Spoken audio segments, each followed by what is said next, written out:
Hey guys, welcome to The Hope That Heals You with me, Marie Nazria, where I talk about all different kinds of things, important things that I think have either helped me on my journey, helped my friends.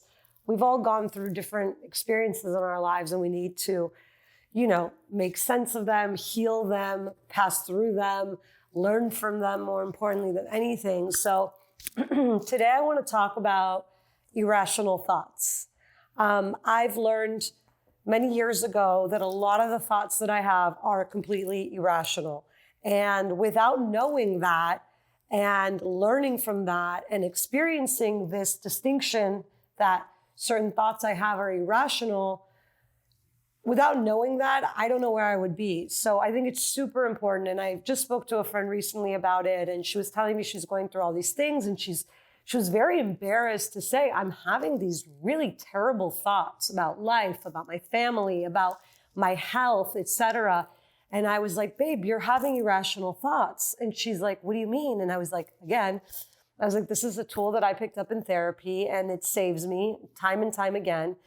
So throughout life, we develop fears. We are all very creative people. That's how I look at it. That's how I look at irrational thoughts, is we're very creative. And anything could be happening and all of a sudden this terrible thought will come into our mind.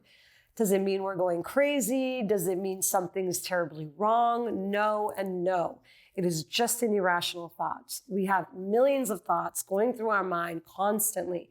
And I think that labeling them or distinguishing them really helps us with our awareness of what's going on. So, for example, different irrational thoughts, like a common one is like when in a relationship, let's say you're sitting on the couch and you're not in that moment thinking, oh, I need love or I need attention, but you feel these things are like sub feelings, and your partner does something and you're like, they don't like me.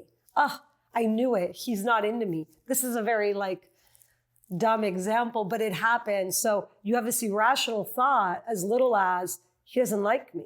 And if we're not aware that this is an irrational thought and not the truth, then that can really lend itself to creating a real problem where now you're collecting evidence. Like every time they do something, you're like, they don't like me, see, until eventually you either push that person away or you develop fears, anxieties, insecurities that make that person kind of feel like you've changed or you're different. So it's something to be mindful of. So that's it in a very lighthearted manner, like where someone does something and you immediately assume something because you had a thought.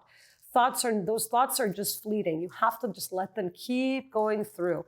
Then there's more severe thoughts, like an irrational thought I have, which is just crazy, is every time the elevator doors open, I have an irrational thought that the second I put my foot into the elevator, that it's going to drop and my body is going to be severed in half. It's crazy, but these are irrational thoughts. If I didn't know this was an irrational thought, I would say, Marine, seek psychological evaluation for this fear, or I would not take elevators if I allowed it to grow and allowed myself to believe that this really could happen. Or imagine if I did a research on it and it's happened to people, then I'm going to be like, no, this is a real thing. And I'm almost having a premonition that it's going to happen to me. But it's not. It's an irrational thought. So now when I step into an elevator and I have that irrational thought, I label it, I go, oh, there you go, irrational thought. And I get in the elevator and everything is fine. So the point is, try to understand or acknowledge when you're having an irrational thought, label it as an irrational thought, and then move forward.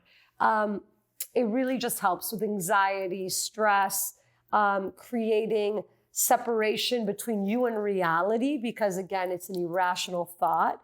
And if we start making our irrational thoughts, if we start rationalizing our irrational thoughts, I think that our world could really change and we could create negative experiences for ourselves. So back to the boyfriend thing or your partner, if I'm like, he doesn't like me, I'm probably going to either end up breaking up with him or making him break up with me. So these things do not serve us. They're fleeting thoughts. This also goes into anxiety, which I will discuss in another episode of The Hope That Heals You. I hope this helped. Let me know if you have any questions or comments or anything about irrational thoughts, if you have them, you are not alone. We all have them. All human beings have them. And I hope you have a beautiful, beautiful day. Thank you.